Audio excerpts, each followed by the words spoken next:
How do you feel about, you're on social media. You're just feeling very creative and you're like, damn, I just want to see how everyone else is doing.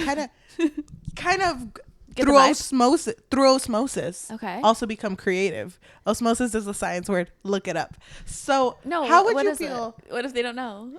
It's like you're kind of like pulling from people's creativity to motivate you to be creative. Okay. Like inspiring you. Yeah, Okay. but then you open your social media and every single post is a follow for follow. Follow for follow. Yeah, so everyone's posting like, hey, if you follow me, I'll follow you back. And it's every single post. Whew. I don't love that. But you know what's funny? I just brought this up yesterday to my fiance. Yeah. That I remember when Tana Mojo was first coming up in the very, very beginning. Yeah, you were there. I remember seeing her comments in other people's videos being like, follow for follow, guys. If you guys follow me, I'll follow you back. So I think it could work. Yeah. But the thing that I don't love about it is that you're not really engaging with these people, though. You're really just using them as like a stepping stone, which I mean, it's very social media, influencer. Makes me really sad because the point of gaining followers should be because your content is engaging. Yeah. And I've seen so many people do the follow for follow and then they get upset when people don't follow them back. So then they go on an unfollowing spree. Oh my God. And it's just kind of like I used to hate on Twitter so long ago when people would post, I'm going to do an unfollowing spree like this or else I'm unfollowing you. I would have just been like, all right. Okay. All right, bye. And then sometimes they didn't unfollow me, even if But the point of social media is to be caught up with it, to be caught up with whoever you followed. Mm-hmm. I don't know. To me, it's just become a little too much. But we used to be part of that. We used to do follow for follow when we first started. We still sometimes do. Yeah, every once in a while. Mm-hmm. But the thing is that that's not every single post, though. Like, I think it's okay, but what else do you post besides follow for follow? Yeah. I don't know. I feel like now social media has just become like, that's where I'm going to post and that's pretty much it. Like engaging, I do want to do that. But I feel like it's hard to find community because there's so many diverse people in the book community. Yeah. So, yeah. Follow for follow. If you follow us, we'll follow you back. Not saying we wouldn't, Yeah. We're still at that point where I don't know how to say it. People that comment on our videos, it kind of feels like they're an old friend. Yeah. You know what I mean? Yeah, I get you. So when they comment, I'm just like, damn. So true. And we usually write back to all the comments. Yeah, and obviously like I can recognize people's usernames, handles, whatever. So I don't know. It does make me sad though that some people will just post follow for follow or with the reader follow party. Yeah. But they don't actually engage. But I mean, we're kind of like that too when we were doing the reader follow party on TikTok. Sometimes we don't really engage with them, but that was because we were going through a cleanse, if you will, a social media cleanse. I remember that. So Cheli and I, we go through phases where we just like don't want to partake in social media, but then sometimes we do. It's funny because like at the end of the day, like when we don't film, we're both just like working adults. You know what I mean? So it's just kind of like, it's kind of hard. I don't know. It's a lot. But it's definitely interesting though. I miss social media too. Yeah, I miss it. I thought we had bangers when we were posting. But I mean, it's always the ones that you least expect. I know. That people the ones that you weren't really going to post and you're like, oh, might as well. Yeah. Isn't that crazy? It's funny because I was looking through my drafts and a lot of the things that I have saved, my hair is in different states. Like I have long Dude, I have no hair. Yeah. We are that meme.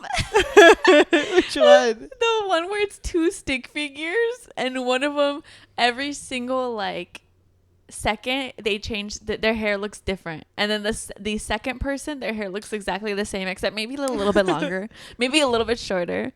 That's literally us. It's so funny because I don't know, It's just fun to cut. I was actually going to cut baby bangs the other day, but I was like, I'm going to wait till it's longer because it looks cuter when it's longer. Dude, I miss your baby bangs. I do too. I feel like you always slay the baby bang era. Thank you. It's funny because every time I have them, my sister's like, I just don't get it.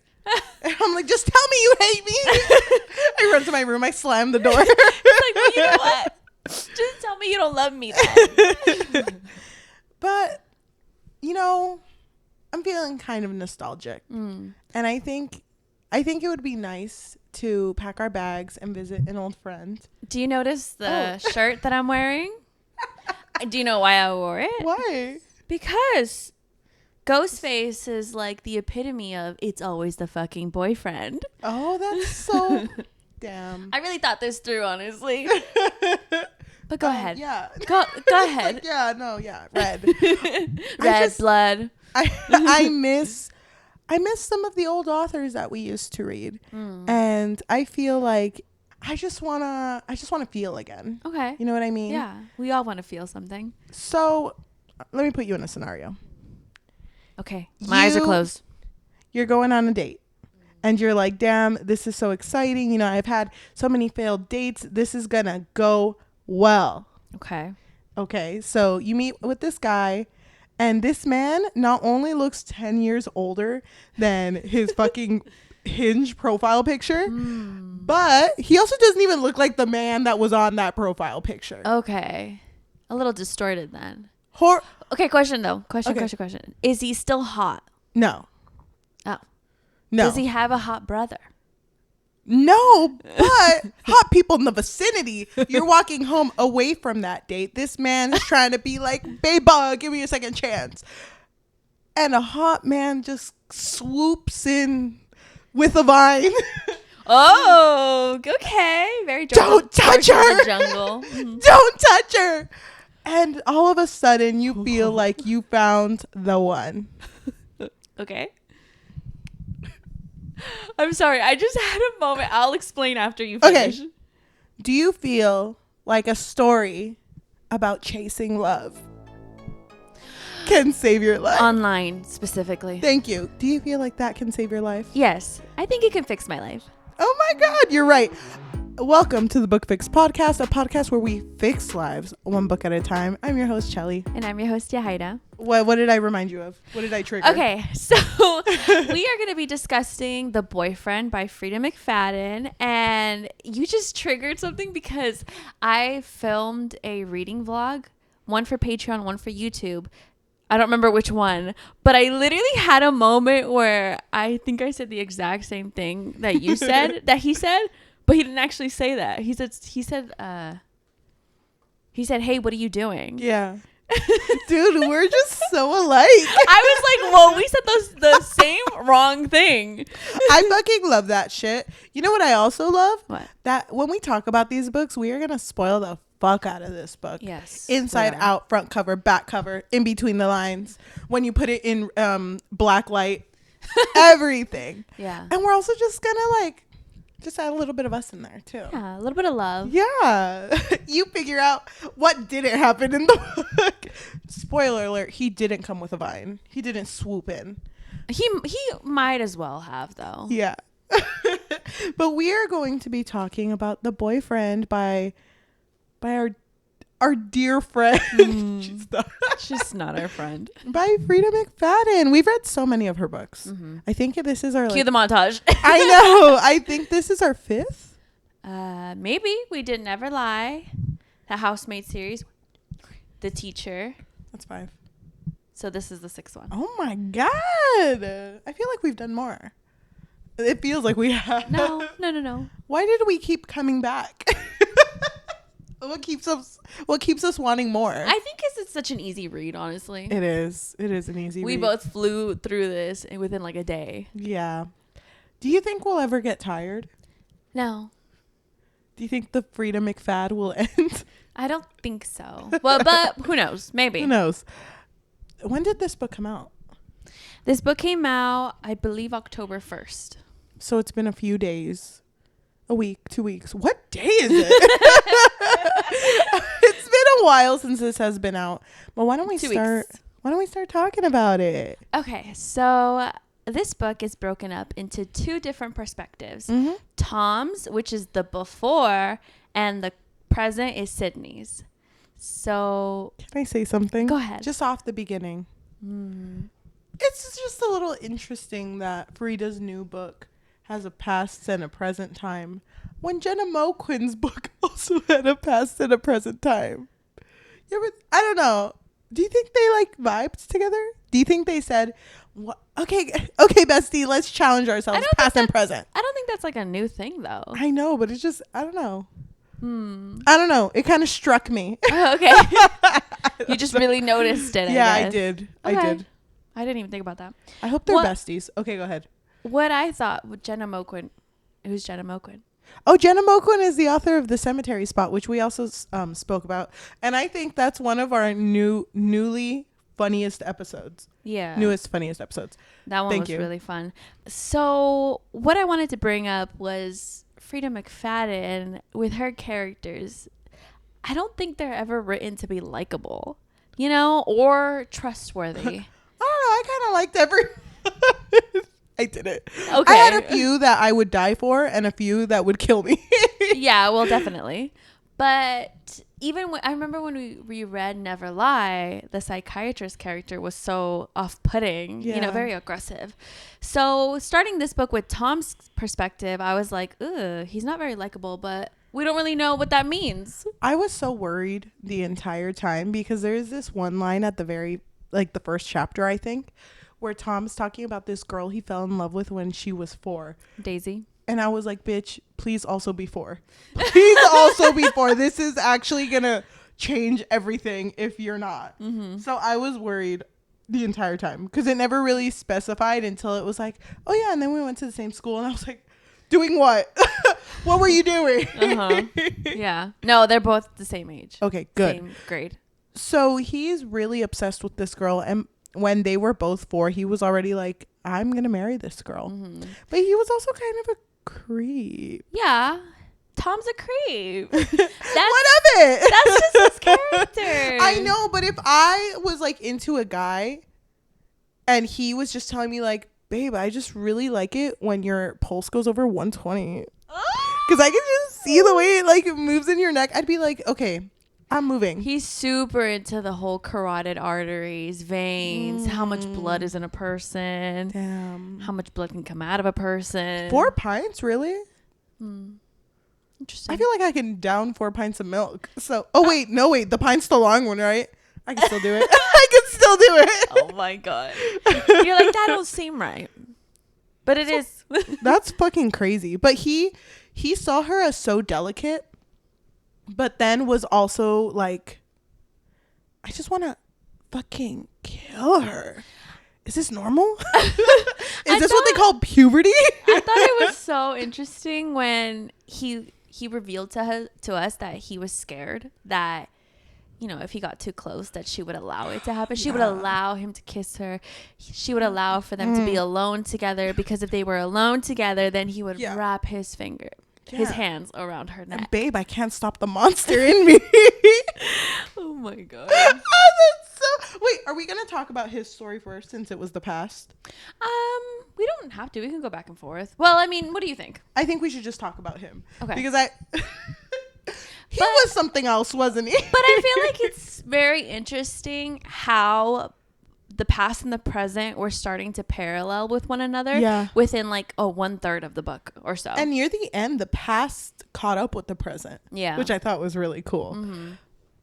But with our character, he is a high school student now. He's 16, Tom. And he's best friends with this dude named Slug, who got his name because this boy be eating bugs. It was disgusting. It's a kid. I could see a child doing it, but he continued, didn't he? I think well into teenage years. I don't think he ate bugs as a teenager, but I think he was chill with the idea. He was like, well, what's so weird about eating a cockroach? Everything Slug. He's like, do you know how much protein is in a... I need you to stop. That was Slug. That was literally Slug.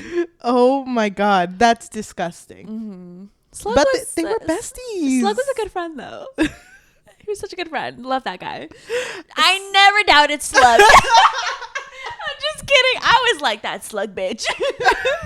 I don't know. Something about a man eating a worm. He really gets me. Yeah. So he is... Can do no wrong. He is Tom's best friend. Mm-hmm. And it's so His funny. only friend. It's so funny because Tom's over here like, when he describes himself, I'm just like tall and handsome, really beautiful, perfect eyes. I get compared to Justin Timberlake. I don't know. And my ugly ass friend Slug, looking like a broomstick type slug, wind too tough, slug flew away type slug. And I was like, what the fucking wrong? That was literally how he was described. Yeah. I thought it was so fucking funny. He was like, yeah, me and the broomstick over here. Oh, me and Slug get in a fight. You're gone. Just blow him away. Mm-hmm. That's so fucked up. But they were friends though. But they were friends. They're and besties. Slug is over here looking at Tom, just staring at Daisy, and it's like, damn, you really like her. I mean, she likes you too. Obviously, everybody knows that you guys are gonna end up together. So just go like talk to her, but also tell her friend Allison that I'm down. Mm-hmm. And it's funny because Tom's like, okay, but I knew that ugly bitch would never have a chance with Allison. He's like, damn, couldn't he have liked someone else? And he would even think things like he has more of a chance with a model than with Allison. And I'm like, bitch, Victoria's Secret model. Yeah, bitch, what's wrong with you? That's your friend. That's your bug eating friend. Oh, so you were a fan of Slug. Yeah, I will say. Okay. Something about a man eating bugs. I don't know. Oh. It made him very real to me. Okay, so to any man that eats bugs who happens to be listening to this. Someone mid-cockroach. Sorry. Someone mid-cockroach is like. My turn. I know. I fucking hate it. So, Tom is like, you know what, Slug? Put that cockroach down. You're right. I'm going to go talk to my girl. Daisy. I thought it was so fucking funny. This moment of when he was like, can I like carry your bag? He was like, damn, what the fuck does she have? Okay, can I say, I listened to the audiobook for this. Mm-hmm. I don't think this was my favorite audiobook. Okay. But I think he did a really good job, the voice actor for the audiobook, at making me cringe. Because he did a really good job of, Daisy, can I maybe, I don't know, carry your backpack? I'm like, shut the fuck up. Shut up. He's a high schooler. I hated it. And he's like, I don't know, Daisy, can I walk you home? Can we hold hands? Mm-hmm. Maybe. I fucking hated that shit. I did not eat that up. Oh. I spit it back out. Well, I mean, I don't know if you're meant to eat it up. They're high schoolers. I don't know. It felt very high school, though. It did feel very high school, but Daisy just was too, like, of an airhead. Yeah. Oh, what's wrong with being an airhead? I don't know. I thought it was so funny, though, because he was, like, regretting offering to carry the backpack, and he was like, damn, she lives far, too. He felt super, self-aware for a high school student, though, right? Self-aware? What do you mean? Like, he was very aware of, like, if I ask this, it'll make me look wrong. Well, I never ask this again. Well, I'm never going to eat with the parents. It felt like he was hiding something bigger. So when this other character named Brandy started to get talked about. Wait, before you bring up Brandy's character. Hold on to her. I do want to bring up that I just love, one thing that I love in these types of books is when they're like, but she'll never find out the truth. The monster inside. Yeah, but it's very short, very creepy, one line. And it's like, oh, shit, Tom, what the fuck did you do? I know. And so when eventually Tom and Daisy have their first kiss together, Daisy's super excited. She's just like, I'm so glad that you were my first kiss. And he was like, yeah, I'm so glad you're my first kiss too. But fuck. But she'll never know because the only person who could tell her the truth isn't alive to tell it. And it's like, bitch, okay, wait, Tom. It's me now. Can I call you Tom? Yeah, can I call you Tom? Tommy? Tomas? What the fuck? You're a teenager. Mm. The strangest thing in your life right now should be that your best friend eats bugs. And so far, that's like only in the top 3. So what the fuck? Tom is just, you know. Can I ask you? Yeah. Ask me. Ask me. Did you already know what?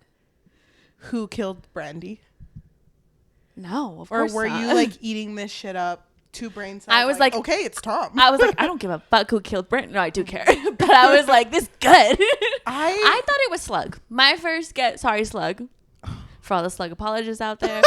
I'm so sorry. I really thought, okay, there were so many predictions that I had, but one of my earlier predictions was that Slug was just really obsessed with his best friend.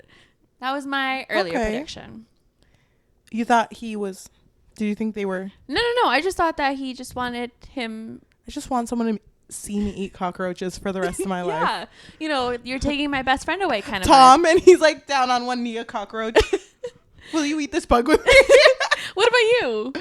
I thought it was Tom. You thought it was Tom? I was like, this bitch is disgusting. Yeah. I don't trust him from day one. I thought this man was 30 and she was 4, so I was really fucking scared. You always mess up the ages, though. I know I do. But I just didn't trust him. I didn't like the way he thought. He didn't think like a high schooler. He was very obsessed with how people viewed him. But I guess it kind of makes sense because he also had a lot of domestic abuse happening at home. Yeah, which there wasn't a trigger warning for that. No. How do you feel about that? That there was no trigger warning? I was kind of upset, honestly. Really? Yeah, because I feel like that's something that does kind of get to me. So, yeah, his dad was abusive to his mom and didn't really target Tom, but there was instances when Tom would try to intervene, and then that's when it was kind of like on him too, but not as bad as the mom. Okay.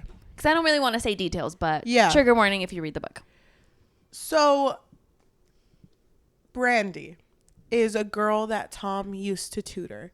And even though Tom was like obsessed with Daisy, there was a moment where him and Brandy kissed and he was like kind of down. He was into it. Yeah. So that was kind of the end of that.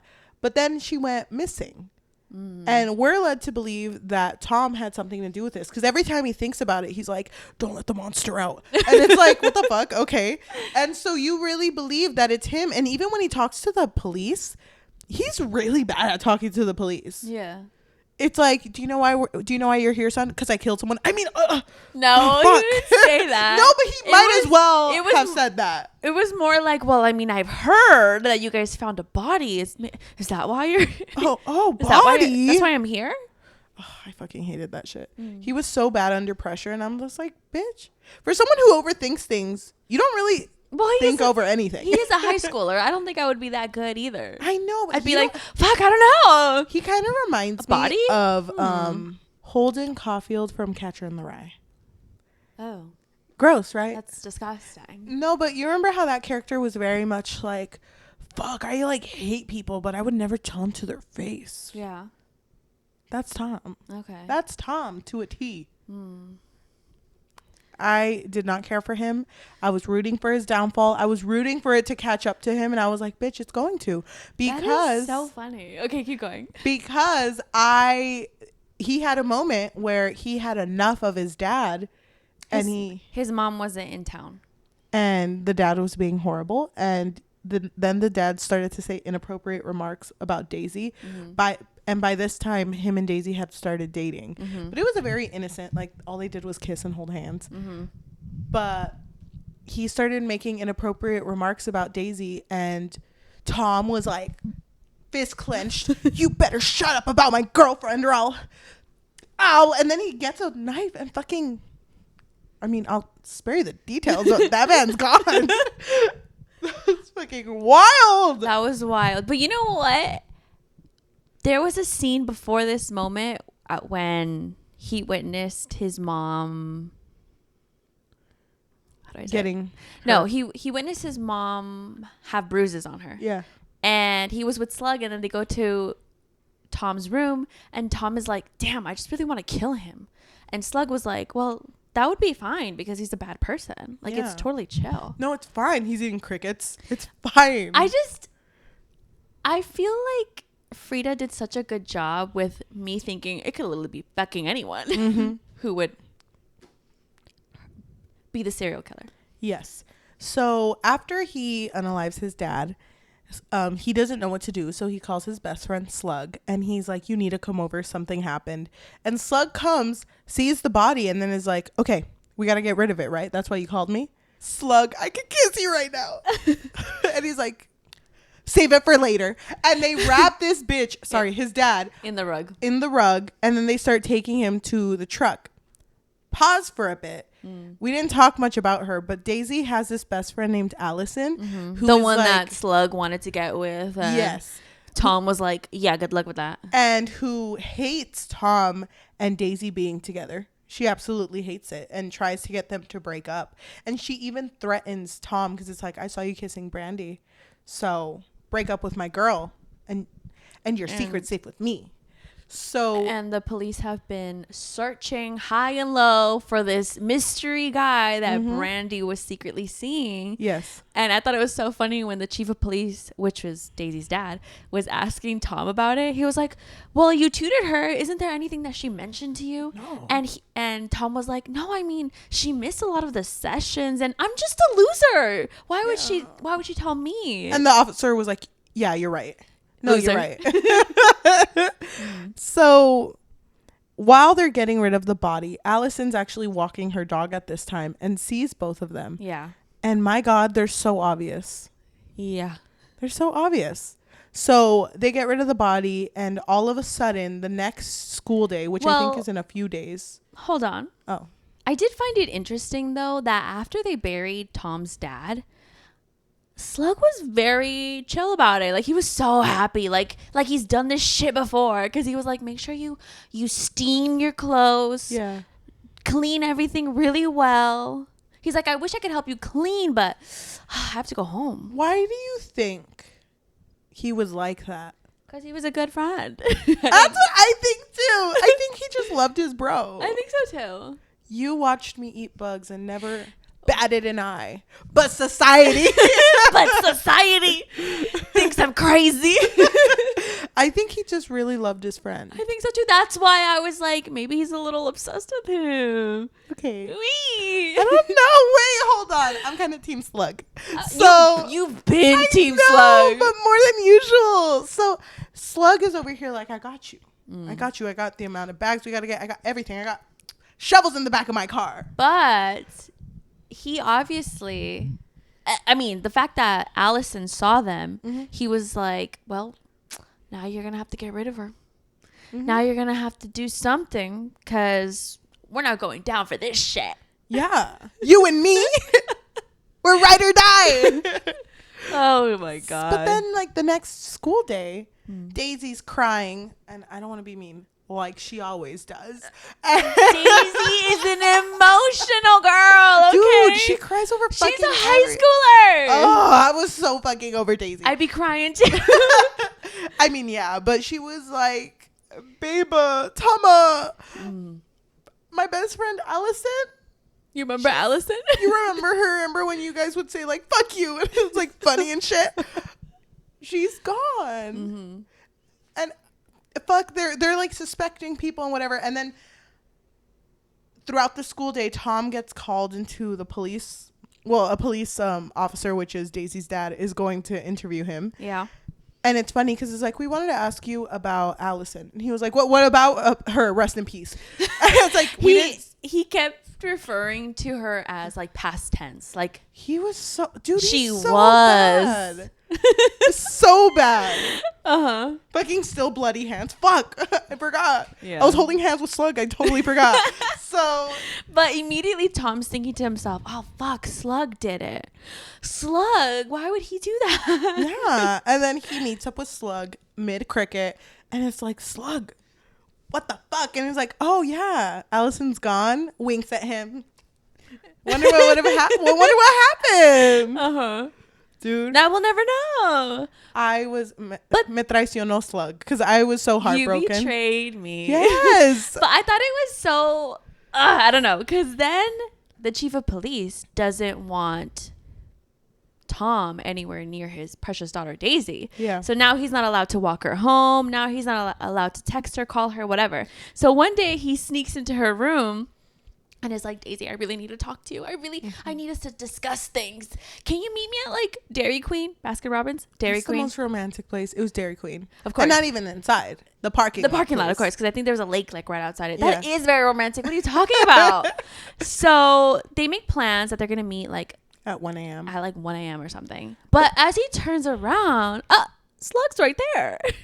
Okay, you know what? Slug is kind of obsessed with him. I told you. Why are you following me? I told you. That's why I was like thinking. Mm-hmm. I got a taste of the monster. Now I can't go back.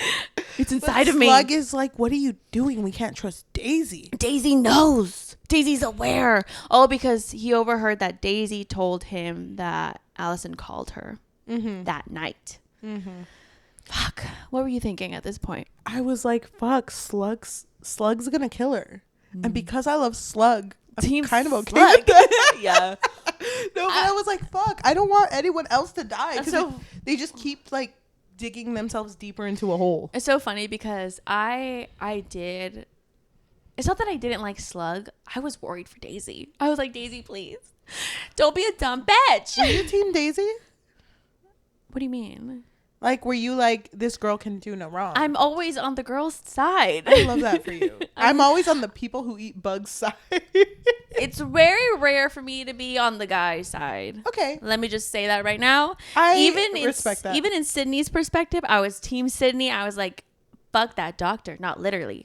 Don't talk to this doctor.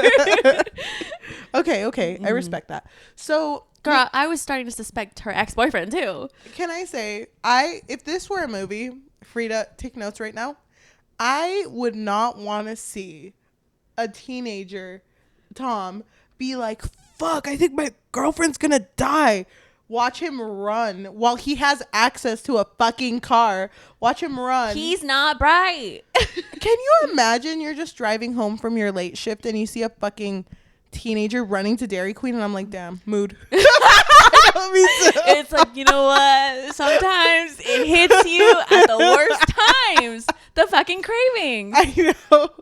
So let's say the scene, but let's not spoil it. Okay. Because I think this would be a good spot for us to go to Sydney. Okay.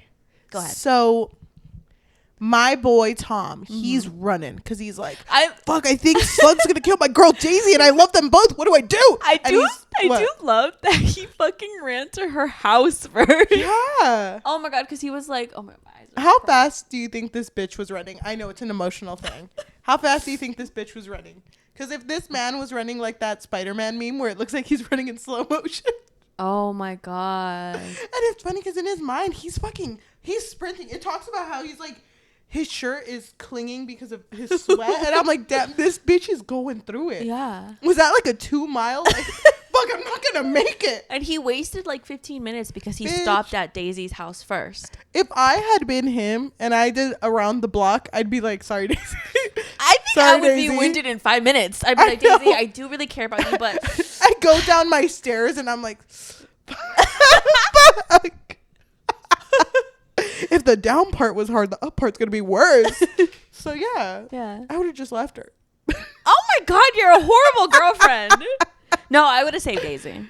You would have, but I would have sprinted to Dairy Queen, not her house. Of course, obviously. Yeah, obviously. He's so dumb. Because if I made it there before her, I could get myself ice cream and not save her life. I could have 2 ice creams, one for her, one for me. No, 3, one for Slug. I don't like when my babes fight. Here's this one extra large Dairy Queen milkshake with 3 straws, everyone. Aw, that's actually really romantic. Wait, and they all end up together? Wait, hold on. Freida. Can you do a spinoff maybe? I know. Freida, thank you for hiring us for making this movie. Dude, she would not hire us. No, she's like, these girls are spitting out trash. But you don't get it. Slug really got me. But... Okay, sorry. We're not even talking. We are talking. We're not adding substance. We just keep talking about bugs. God, have you seen The Substance? So fucking good. Thank you. 10 out of 10. So with barely a breath to catch, Tom is there. Makes it to the lake. Panting up a storm, and he's like, fuck, that's Daisy's car and that's my boy Slug's car. But they're not in there. Mm-hmm. Where the fuck are they? Mm-hmm. And do we pause there? he sees a body in the lake and a body standing next to the lake. Let's pause right there and go to Sydney's perspective, because back to the beginning of the book. Exactly. I love Sydney's perspective. Okay. What I love is how it starts, because Sydney's putting herself out there. She's 34 years young, and she really wants to find her Prince Charming, the man of her life, her dreams, whatever. Yeah. And it doesn't help that her mom will literally call her and be like, "Oh my God, my friend's daughter who's 38 years old just had a baby," which means you could have a baby at 38 years old. I fucking hate that shit. Me too, but that is a thing that happens. So I know. So then she is going on this date with this guy that she matched with on Stitch. Yeah. It's basically their dating app. And I love that when she's sitting there waiting, she sees this ugly ass man walk in. She's just like, no fucking way. Looks at the fucking profile pic. Looks at him. No fucking way. That's not Kevin. That can't be my Kevin. Fucking Kevin. But what I love was that Kevin goes up to her and he's like, "Oh my God, you look just like your profile pic. Aww. So cute." Like he was expecting it back. Yeah, like he was expecting her to be like, "Oh my God, you too." Bitch, no words, no comment. And so he sits down and he's like, "Can I just say, you look like the perfect woman. Like if I close my eyes, you're exactly what I'm picturing, except those flabby ass arms." Oh my God. I would have walked away. Me too. I don't know. I would have been like, bitch, goodbye. I think she was in too much in shock. Yeah.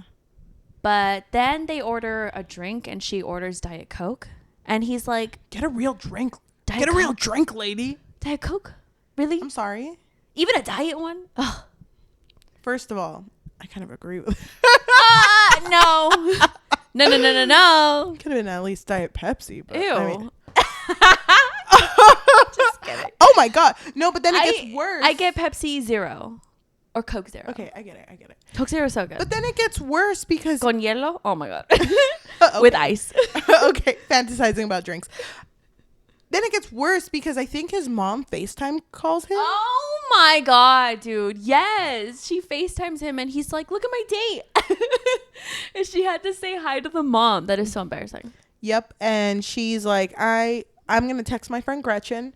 Hopefully she gets me out of this one. Well, she's been waiting on Gretchen this entire time because she sent her an SOS way before. Mm-hmm. But she's thinking to herself, fuck, Gretchen's probably with Randy, her boyfriend. And so, fuck, why isn't she texting me back? Mm-hmm. So then she decides to go to the bathroom. And she's like, if there's a fucking window in there, I'm crawling out of that bitch. No window. Damn. No window, but on their way out, first of all, on their way out, she had only bought a salad and her Diet Coke. Mm-hmm. And he, instead of taking that into account, split the check straight down the middle. Mm-hmm. So she owed $38. He was like, your half is $38, by the way. And I fucking hate it because when they walk out and he's like, oh, maybe we can do this on our second date. And our third date, we can do this. And our fourth date, we can do that. And he's up to like date 7. Mm-hmm. And she's just kind of like, hold that thought and never talk about it again. She's been trying to get rid of him, though, because he insisted that he walk her home because, it's Manhattan. It's dangerous out here. Mm-hmm. Somebody could kill you, Sydney. Okay, I'm looking out for you. Oh, my God, Sydney. It just hit me. But while they're walking, and she's just like, I don't think there's going to be another one. Thank you, though. No, thank you. But he's being very handsy. Like, he's trying to touch her, hug her. Overstep boundaries. I also hated that line where he was just like, give me a chance. I mean, I treated you to dinner. Oh, treated? I paid $40 for a Diet Coke. Hello? And it wasn't even that good. I'm in financial ruin because of you. Dude, that... Yeah, but then he gets very forceful and she gets scared. But in swoops in a hero. A hero. Think about the most handsome man you can think of right now. Times 10. Times 10. Okay. That's who swoops in. Okay. Let go of her. He doesn't do that. He doesn't say that. That's my girl. I don't remember what he says, but he says, excuse me? No, definitely not excuse me. Excuse me? Definitely not excuse Get your dirty paws off of her, bitch. Definitely not. And my guess guess would be step the fuck away from her, but it's not. I know it isn't. His was very tame. That's all I remember. But he's like, I'll call the cops. I clearly see what's going on. And you know what? Sexual predators, they don't make it that far in this life. And Sydney doesn't want to do that. So Mystery Man is like, well, just so you know, Kevin, if she ever wants to, if she ever needs a witness, I'll be there. Yeah. Kevin. Okay. Spits on him. And so then Kevin walks away. No. Sydney kicks him. Oh, yeah. Where it hurts. And then he limps away. And during this altercation, I don't remember how, but Sydney had got a cut on her head. And you know that scene in Twilight where Edward smells Bella for the first time? And he's like almost throwing up. Yeah. So fucking the blood glistens, goes down her face. And all of a sudden. No. Let me sprinkle it in. Mr. Hero over here is like. No. Just kidding. Go ahead. I will say that. Sprinkle this in. So she's bleeding and she's over here like, fuck, I know I just went on a date and that was probably the scariest shit that ever happened to me. But will this guy marry me? But like, we would have such cute ass children. And this guy's just like, hey. You good? It just you want to touch her? You good or fucking okay. Clean this shit up. I mean, don't get me wrong. I loved fucking up Kevin. But I don't fucking know you, so have a good day, have a good life, bye. And but then as he's walking away, she's like, thank you for saving me. And he's just kind of like, you're welcome. Okay. You're welcome. She's seeing sparks. She describes it as like a fucking lightning bolt of emotions. Okay. And he doesn't seem to fucking care, so. And she gets like this obsessive like, there was a misconnection there. How do I find him again? So when she's heading back to her apartment, she sees one of her best friends, Bonnie, and Bonnie is just like giggling, looking at her phone. And Bonnie tells her, well, there's this guy that I've been talking to on and off for like the past year, and he's a doctor. And, I think that we're ready to take it to the next level. But Sydney described Bonnie as someone who dates around. Like she's dated every single man in Manhattan. Slay. I love that. Slay Bonnie. But they did. Oh shit. Oh damn. That's really to speed the process up. Let's speed it up a little bit. So let me do a little background. Our main character, Sydney, has her best friend, Bonnie, who is dating that doctor that's about to get serious. That they don't know anything about him, but yes. And then they have the friend, Gretchen, who is dating this dude named Randy that everyone fucking hates because he's kind of creepy. Yes. Mostly Bonnie hates him. But these three best friends, they... Also, Bonnie... Didn't she make like an offhand comment about Gretchen, though? To Sydney, because Gretchen has like an art museum or an art exhibit or something, and she has like an art exhibit or something, and Bonnie was kind of like, oh, do we really have to go again? Yeah. So a little bit of tension between the friend group. Yeah, there is. But you know what? Three best friends, slay. So there is one day where Bonnie's like, hey, Sydney, so Randy, because he also works at our apartment complex, he needs to fix my toilet. And I don't want to be alone with him. So if you can please just like be there at my apartment at 9 a.m., that would be great. And Sydney's like, 8:45. Okay. Not a minute too soon, not a minute too late. So Sydney shows up and she's knocking on the door. There's no answer. She calls, no answer. And then Randy shows up and she's just kind of like, can you open the door, please? Because I think it's really weird that she told me to be here at this time and she's not answering the door. And at first Randy was like, no, I can't do that. I know it makes her uncomfortable. But then, because they really needed to get this done, he does open it. But when they go in, Sydney notices that there is a trail of blood from the kitchen to the bedroom. While Randy was fixing the toilet, he didn't notice. And when she opens the door to the bedroom, she sees Bonnie. Yeah. Who was unalived. Yeah. We didn't even talk about Sydney used to have a relationship that was very serious. Yeah, well, that doesn't really come up until this point. Yeah. Right? Oh, you're right. So when all of this is going on, Sydney is like waiting as the police are like figuring things out. And the main, is he a detective? Yeah, he's a detective. The main detective walks in and she's like, oh, fuck. Yeah, that's my fucking ex. There's that stupid hot bitch. So that who was married to his fucking job. Oh, look at you. You're still married to your fucking job. No ring on your finger. I imagine Jake. I don't know how you felt about him. Did you not like him? I didn't know how to feel about him either. For a minute there, I was also suspecting him. I just thought he was a dumb bitch. Like, I didn't think anything of him. I just thought he was like hot and dumb. So he's over here like, oh, it's kind of hot, and fucking his water all over him. What's up, Sid? Hey, girl, you still single? I thought it was funny where she was just kind of like, yeah, you know, Bonnie, she would do anything for me. She even defended me from this person that I went on a date with. And he's like, dated? I mean, I don't care. I don't care. I don't care. Do you care? I just care. I know. I fucking care. It's stupid. It's a stupid thing. But did you like it though? Did you have fun? Did he make you smile like I did? I mean, shut up. We didn't even bring up the fact that Kevin was like stalking Sydney. Oh, yeah. Stumbles upon her, or she stumbles upon him, and Bonnie was with her. And when Bonnie realized that this was Kevin, the one that fucking didn't even pay for the date, she was like, if you mess with my best friend, bitch.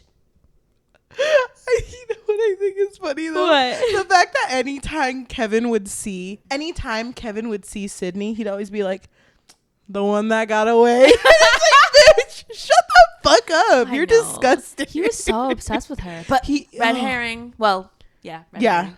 So Jake is like, fuck Sid. There's some serious stuff. You know, I saw this address and I was like, I remember my past girl Sid.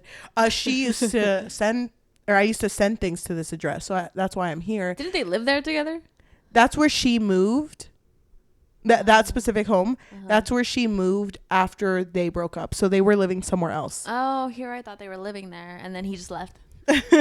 No, they were living together, and then she had to automatically get like a shoebox apartment. Sad. But he's like, I'm gonna figure out who did this to her. At this point, she also figures out from police that are talking nearby that Bonnie was tortured before she died.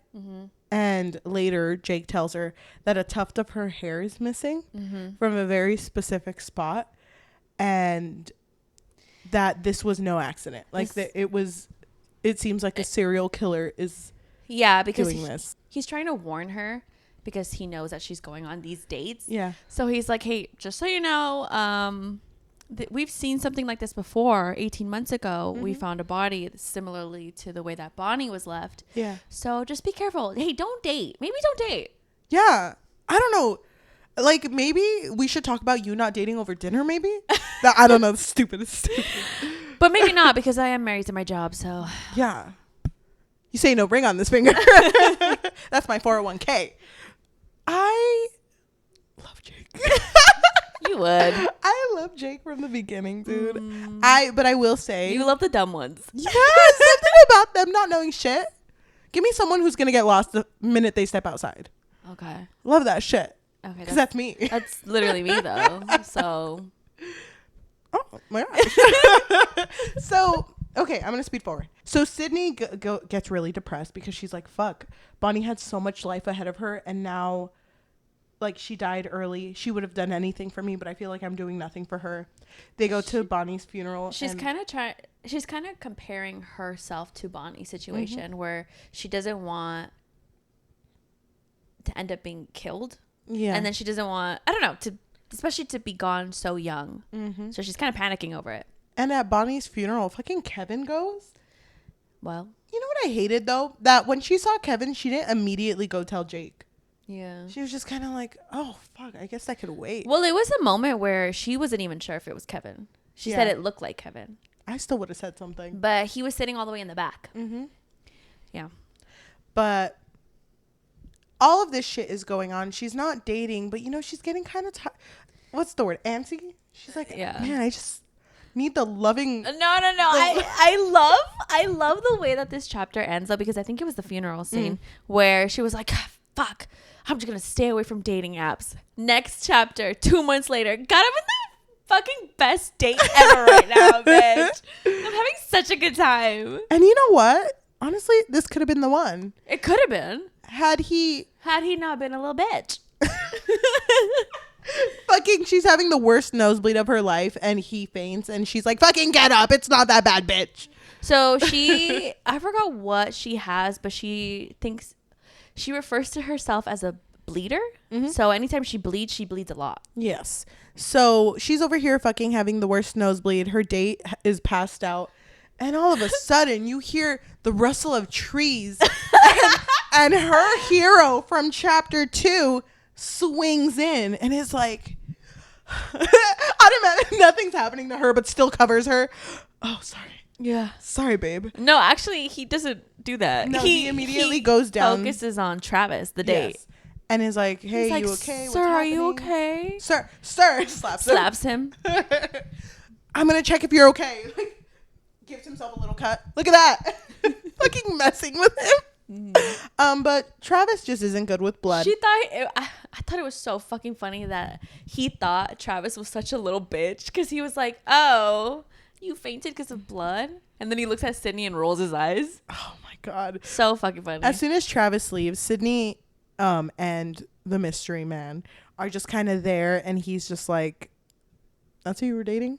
Really? It's probably for the best that it didn't work out, though, because imagine if you guys had kids and they like fell or they like scraped their knee or something. Mm-hmm. He would be no help. And Bitch, he's right. And then he just goes like, this is kind of crazy of me to ask, but do you want to go to dinner with me today? Oh my God. Yes. I've been waiting. No, she really has been waiting. Yeah. So she has blood all over her shirt. And he's like, of her bloody nose. Yeah. And he's like, you know what? Let's go next door to that like touristy shop. Let me buy you a shirt. Mm-hmm. And you know what? Your purse is too small. Let me put your shirt in my pocket because my pocket's really big. And the pocket in his coat. Yes. Yeah. And let's go on a fucking date. Mm-hmm. And they go out to eat at an Indian restaurant. And it's wonderful. It is wonderful. They're really connecting. Flying. He introduces himself as Tom Brown. Dude, when he said Tom Brown, I was like, you mean Thomas Brewer? You fucking bitch. He was trying to gaslight us. How did you feel about that?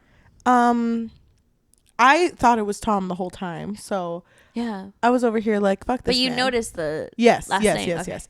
So he started saying that he worked at NYU, that he wasn't a surgeon, which was shocking because I thought he would be. Mm-hmm. But then he said he works with dead bodies. And I was like, oh, bitch be getting tricks. So he's over here like, yeah. And, you know, I've never met anyone. Period. I've never met a girl as beautiful as you and as perfect as you. Mm. And she's like, yeah, I know. Well, she mentions to him, well, why didn't you ask me out the last time we saw each other? And he was like, well, I just thought that would be such an asshole move. You had just gotten through a really bad date. Mm. And also I was on the tail end of a relationship myself. Yeah. That bitch. You mean Bonnie? My girl Bonnie? May she rest in peace. She rests in peace, yeah.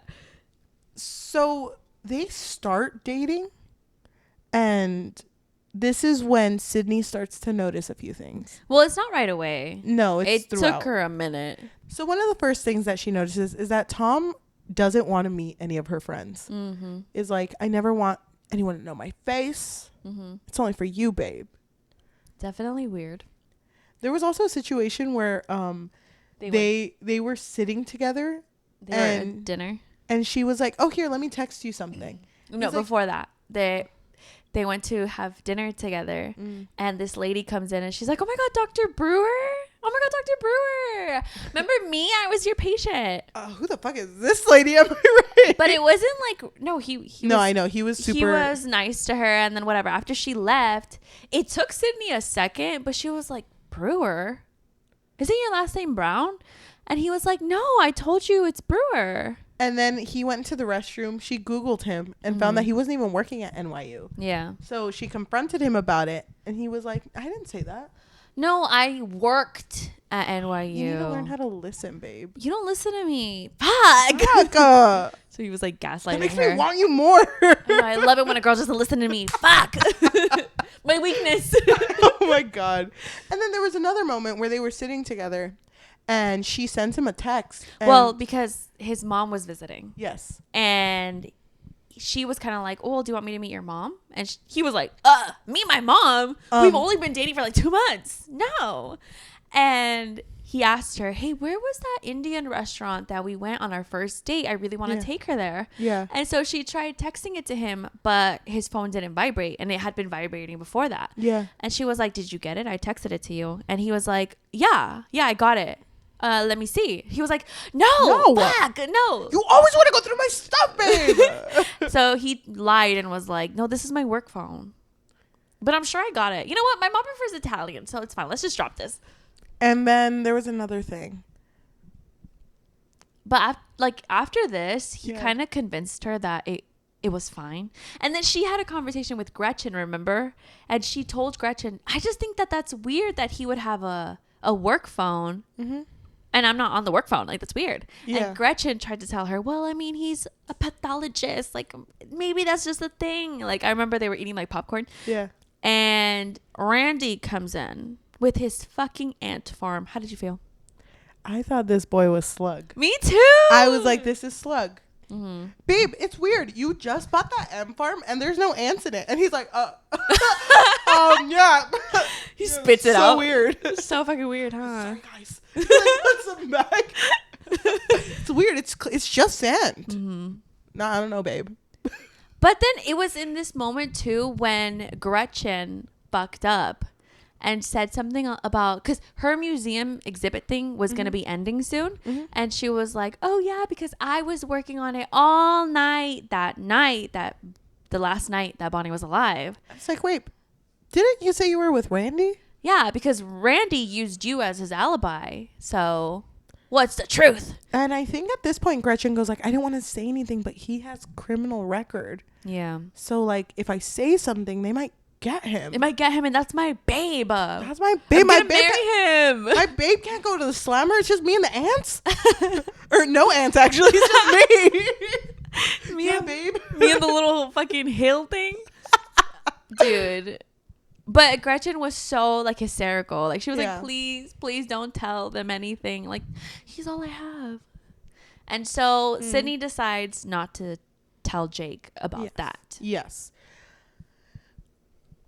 So then afterwards, Sydney's back with her doctor boyfriend. And they're at his house, right? Yeah. And then don't you remember that they like fool around and she's like thinking to herself, I can never leave him. And then he goes to take a shower. And then all of a sudden. Well, first of all, this bitch be humming Mozart. Yeah. What's wrong with that? Red flag. You're right. Damn, these bitch be hitting them crescendos. That's fucking crazy. But then she drops her phone. Yes. And when she picks it up, she drops it between a drawer and the bed. Yes. So when she picks it up, she sees a black scrunchie. And she's like, weird. No one really wears scrunchies anymore except my late friend Bonnie. Mm-hmm. Wait a minute. And so something in her gut is like, I'm going to try calling Tom. Sorry. Yeah. I'm going to try calling Tom. And she does. And she hears not a vibration from the phone that's on the table, but from like a cajon, from a drawer. Mm-hmm. And when she goes in there, she sees a burner phone. Mm-hmm. And the only person on that phone that phone can text is Sydney. Yeah. And they just have it saved as S. I would have walked out. I wouldn't have snooped. I would have been like, bye. Well, she was taking pictures of... What was she taking pictures of? It was something, no? No. She realized what was going on. And at this point, she went to the kitchen to go get an empty water bottle he had drank. Oh, because she wanted to get the fingerprints off of it. So she took the water bottle, put it in her purse, but she left her phone in the bedroom. Mm-hmm.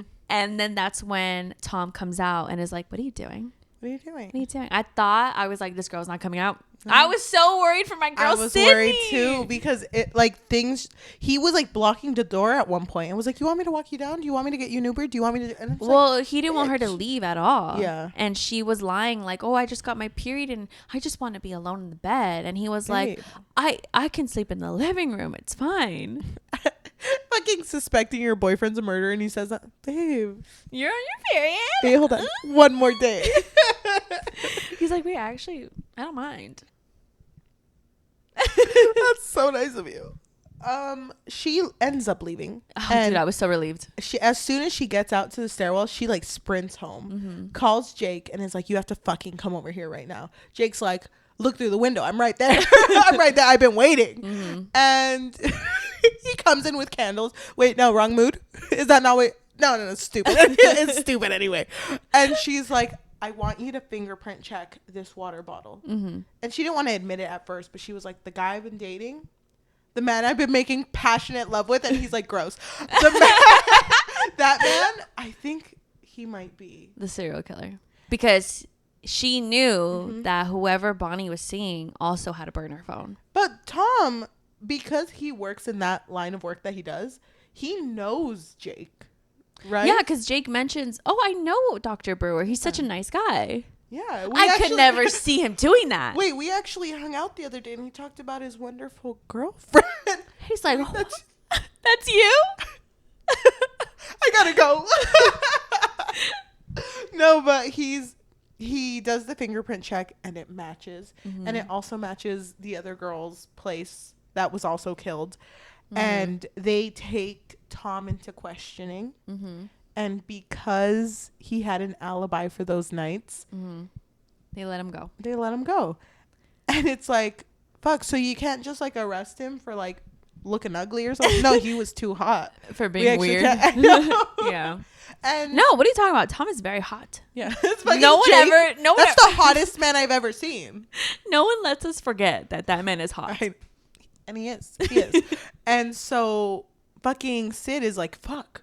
Okay, well, maybe I could just avoid him. Man be waiting outside of her apartment complex. Mm-hmm. And she's like, shit. And I like how he doesn't even beat around the bush. He's like, so you think I murdered someone, huh? Bites a cricket's head off.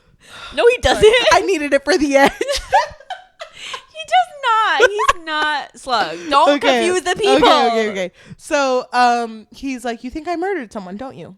Well, I didn't. Well, I didn't. You could have just asked me. Yeah. And I would have said no. No, I didn't murder them. I'm not. Wait. Well, fuck. I didn't. And then fucking Gretchen and Randy come down and they're literally, Tom and Sydney are in like the middle of breaking up. Like it's about to happen. Fucking Gretchen.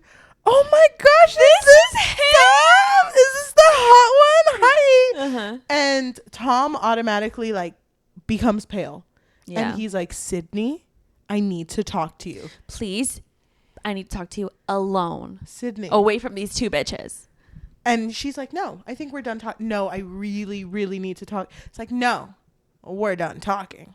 And then Randy comes in and is like, she said she's done talking to you. Yeah. Man, back up. Man shaped like a flagpole. She says she's done.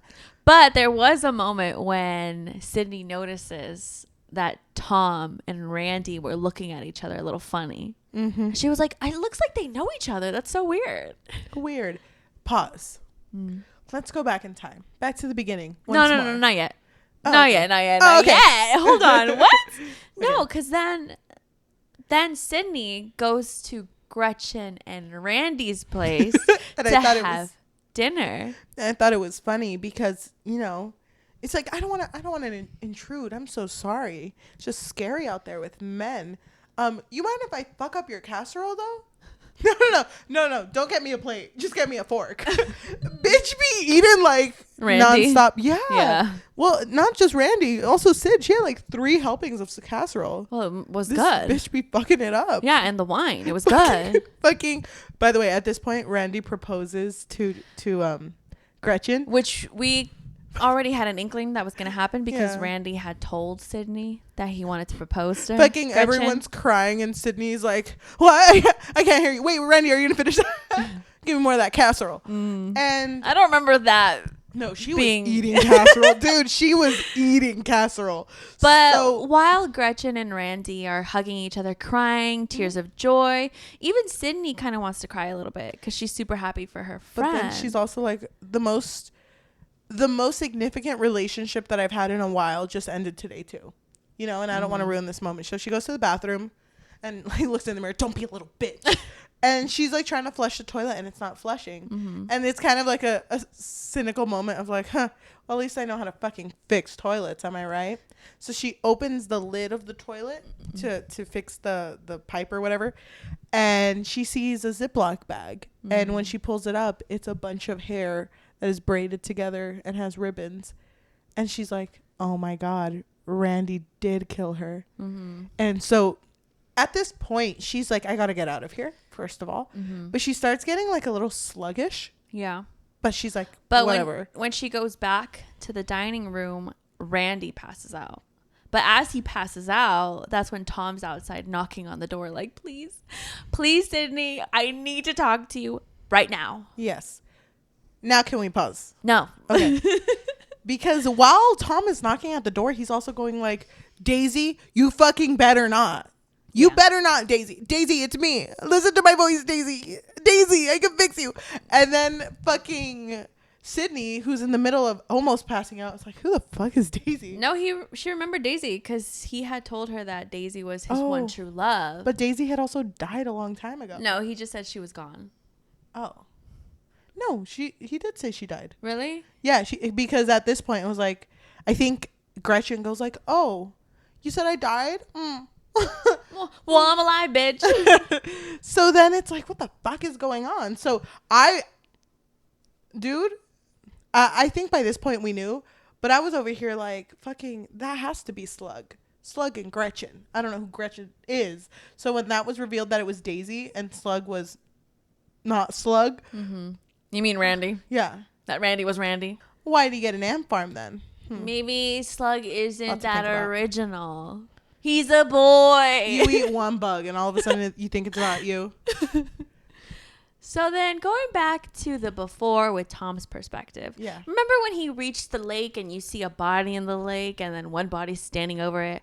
Well, unfortunately for Cheli, because Slug was your favorite character, it was Slug's body that was in the lake. Tom falls to his knees. No! Not Slug! It should have been me! So... Fucking all the flies just start flying in a circle around him. And it's like, fuck. We love that bitch. They carry him away. Daisy, what did you do? And it's like, no, you don't get it. He was coming right at me. From like a distance and not really look at. He was coming right at me, and it's like, Daisy, wait, hold on. No, but he believed her. He was like, oh fuck. Well, I mean, Daisy Slug would never lie to me. Daisy would never lie, but also Slug was being weird. Remember when he said that whole off comment of we need to get rid of her. But then fucking two brain cells get to work, and Thomas is like, wait, Thomas. His name's not Thomas. Tom is like, wait, hold on. I remember Slug congratulated me when Allison died. Mm-hmm. I thought he was doing that because he was congratulating our friendship. No. Wait, hold on. But he realized that Slug believed that it was Tom who got rid of Allison. But if Slug didn't do it and Tom didn't do it. Wait, hold on. Then he looks at Slug's phone and sees that Daisy had texted Slug to meet her at Dairy Queen. Dairy Queen. Mm-hmm. And then Tom looks at his phone, and Slug, after sending him 3,000 hearts, as they do, also wrote, well, alleged friends. They could have been more. So he's reading the text, and he's over here like, wait, he wanted to make things right with Daisy. He didn't want to hurt her. Yeah, because he had texted Tom as well, but Tom didn't see it because he was running, sprinting for his life. So then I know he's still sweating, by the way. He has not, this whole time he's been winded. And fucking Daisy's about to monologue and he's like, babe, hold on, let me catch my breath. Hold on, he dunks his head in the fucking river. Right next to Slug. That's fucked up. No, Slug has been lifted away by the flies. Oh, you're right. Daisy's like, you don't get it. I always thought you had potential. Allison would look at you and be like, dumb bitch. And I would look at you and be like, my dumb bitch. Mm-hmm. Because I knew you had potential. And then you started getting into this Brandy girl and you kissed her. And you know, we all saw you kiss her. We all did. I was right next to Allison. Okay, I was under the impression that he was being watched by several different angles. It's like, bitch, do you not know when people are watching you? This bitch just be doing things in the open. So, how'd you know about that? Wait, who told you? How'd you fucking know about that? It's like you were making out with her in the fucking middle of the quad. I thought it was kind of weird how she was like, you don't get it, babe. It's always been you. You're the one I want to lose my virginity to. And it's like, oh. Because the audiobook person says it just like that when Tom just goes like, oh. The person just goes, oh. Okay. I mean, suddenly I don't give a fuck about Slug. Slug who? I didn't care about him that much. He's miles away now. So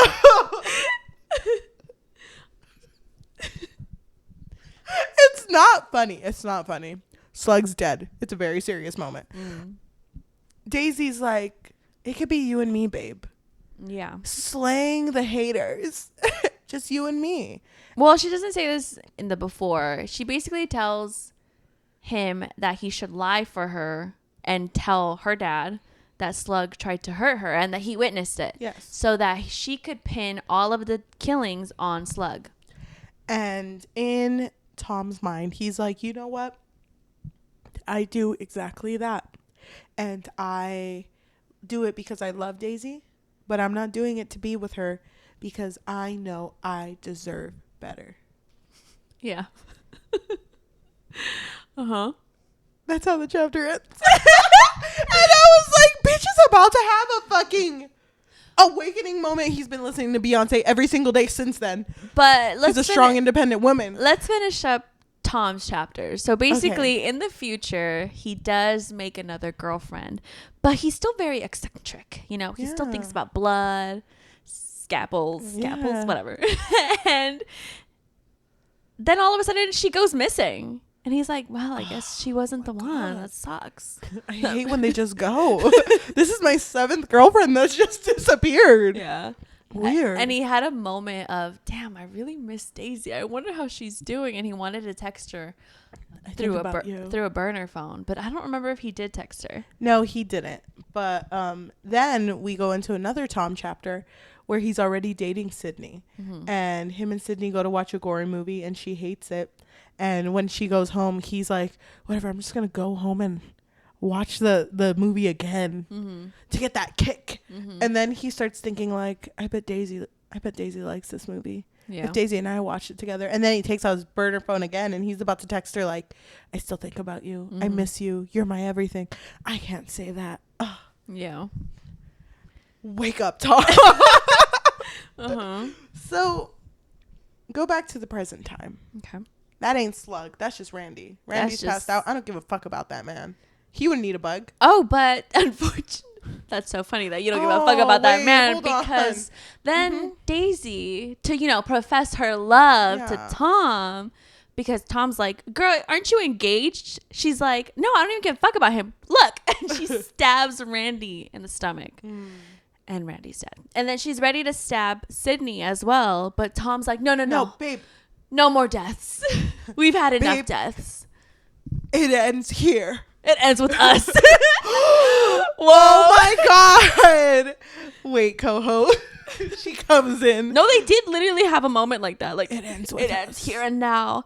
I love you, babe. But Sydney does not die. Yeah. And then you hear the fucking sirens going off. Mm-hmm. You hear Jake. No, I'm just kidding. He's not there yet. But no, you hear the sirens going off and Daisy's like, Sydney, when did you call? I took your phone. Mm-hmm. And then Tom is like, wait, hold on. Tom's in the corner. She wasn't the one who called. It's like, babe. It's like, it ends here, babe. Mm-hmm. You can't do this anymore. And she's like, I don't even want this anymore.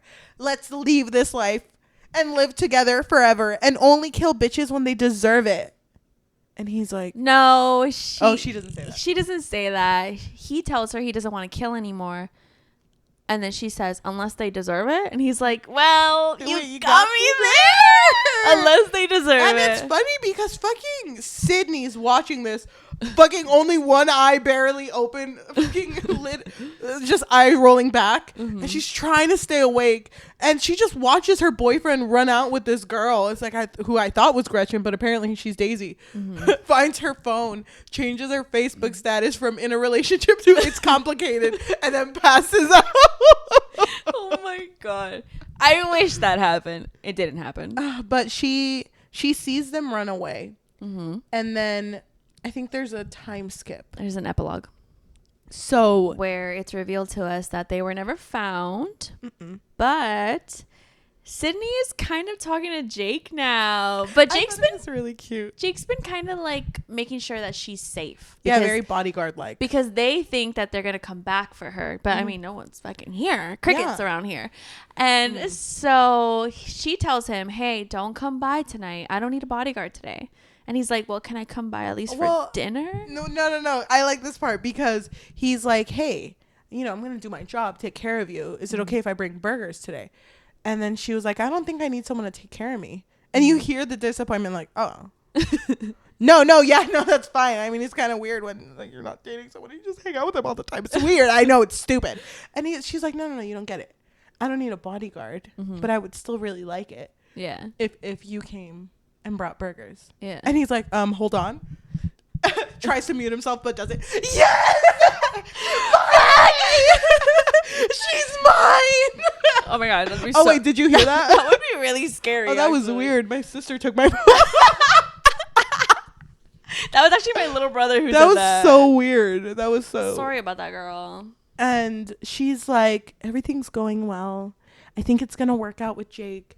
And she goes to get her mail, and she sees this letter that doesn't have a return address. Yeah. And in it says... There's a Ziploc baggie that falls out first.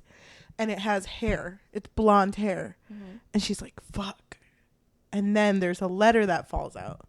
It just says, "Sydney, Kevin won't be bothering you ever again. Tom."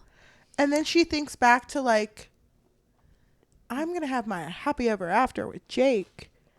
No, okay. she thinks about that. And then she's like, and Tom is going to have it with Daisy. Doesn't she think that? No. And then she thinks back to him saying like, sometimes people have to die if they do bad things. She thinks, well, you're right. She thinks back to that moment of the conversation between Tom and Gretchen where it was like, nobody else dies, Daisy, even if they deserve it. Well, that's different, of course. And then she's thinking, apparently Tom thought Kevin deserved it. And now she's just like, oh, should I show this to Jake? There should be justice for his murder just like anyone else's, right? But then she puts everything back in the envelope and she throws it away. And goes... And then goes to prepare dinner. The end. Can I just say something? Yes. Okay, so when I was filming the Patreon version of this, where I gave spoilers, I made this fucking prediction that I was like, I don't think I'm right, but I'm just going to say it because I'm pretty sure I'm not right. Somehow I ended up being right, but not for who I thought it was going to be. Okay. My prediction was that this was going to be just like You, season 2, with Joe and Love. Yes. Where it's like, you think this guy is super obsessed with this girl, but then it turns out that she's just as obsessed with him. But in my head, when I said that, I was thinking about Sydney. But then she was going to become. Yeah, but then I was like, wait, but it did kind of end up being like that. So I took out that. I took out that prediction on my YouTube version. Yeah. But not on Patreon. Love that shit. I was like, oh my God. I guess it kind of did come true. I kind of ate that shit up. Okay. Pros and cons. Go.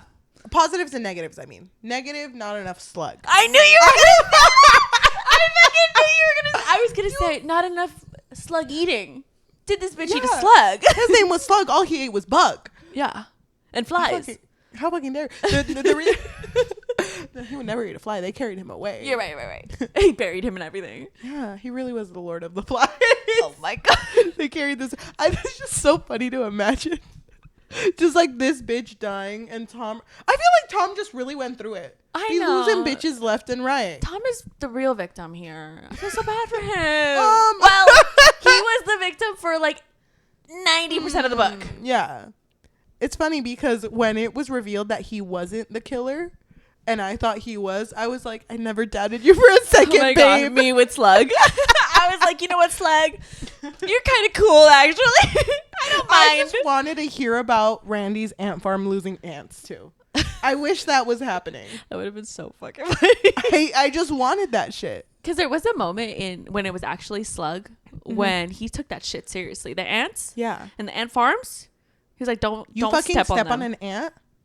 I'll step on your ant. It's like, oh, Slug, calm the fuck down. What did my aunt do? Oh my God, Slug, wait, that's kind of...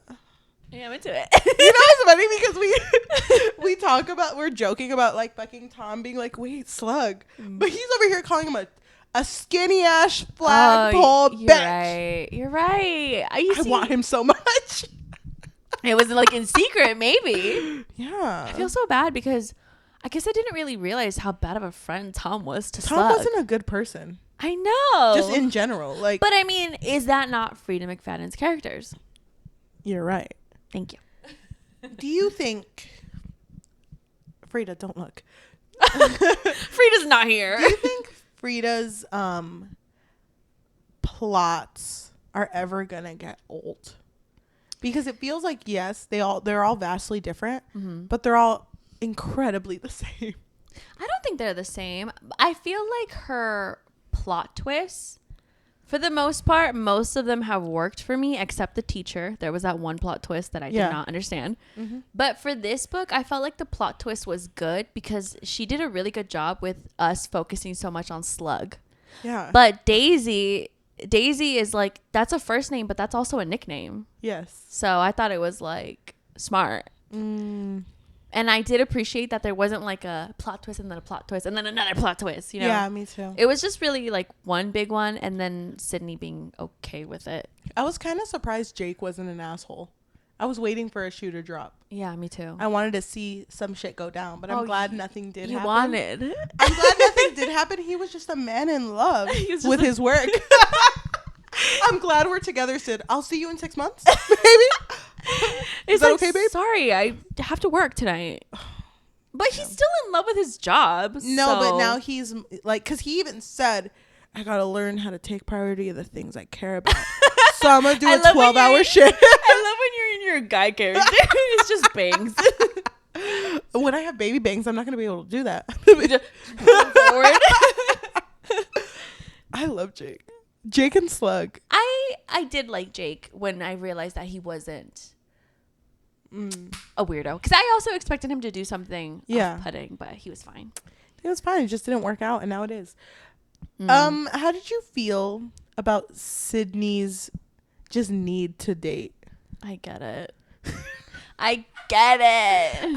At the end, I was kind of hoping that she wouldn't have ended up with Jake. Like, although I did really like him, I kind of wish she just had a moment like, I think I'm good with guys for like maybe a couple months, 2 weeks later. Yeah. She's like, I'm back on Sitch, bitch. A girl's just a girl. I totally agree with you though, that I kind of wish she would have had a moment where she was like, you know what? Fuck these men. Yeah. I need to be single. But I don't hate that she got back with Jake. Yeah, I think that because she was 35 and her mom was, you know, definitely not helping the pressures of, you know, getting older, because she wanted to be a mother. She wants to have a whole family. So I'm pretty sure, you know, once you get to your mid 30s and you want to have a family, I'm sure there's, you know, pressures, this need of like, fuck, I gotta just find somebody. That's true. So that being said, final thoughts. I really, really enjoyed this book. I don't know. I think I have to sit with it a while longer, but I really, really like this. As spooky season is slowly coming to a close, we still have a few left. Yeah. This feels like a good last, a few in the end. I don't know what I would give this. I kind of want to give it a 5. Me too. Oh my God. I was literally thinking about this last night that I can't stop thinking about this book. It's so good. And like I said, I really appreciate how she developed the plot twist. So I think I would give it a 5. I thought it was really good. Freida did it again. Damn. We'll see in the next one what we think. Wow. Are we just Freida stans? I think so. Does this make us biased? I mean, she is my bias. She is my bias. To those listening to us in audio form, whether that be Spotify, Apple Podcasts, Amazon Music, or anywhere you get your podcasts on, thank you so much. Please leave a rating of 5 stars. You can do it right now. It takes 2 seconds, and we would really, really, really appreciate it. I mean, the more love and support we get, the more bangers we let out. The more that we're gonna yap. Oh, thank you. So, do you want us to yap? They're like, no. They're like, you've yapped enough. Actually, fuck, this is like an hour and a half. If you also want to leave a recommendation for our next read, you can definitely do that. Mm-hmm. We are all full of October reads, and we're slowly starting our November reads list.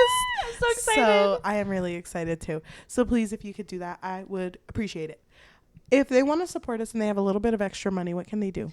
So we do have a Patreon, and it mainly serves as a way for our listeners to let us know that you really enjoy our content. I mean, I think we'll slowly be introducing some content on there.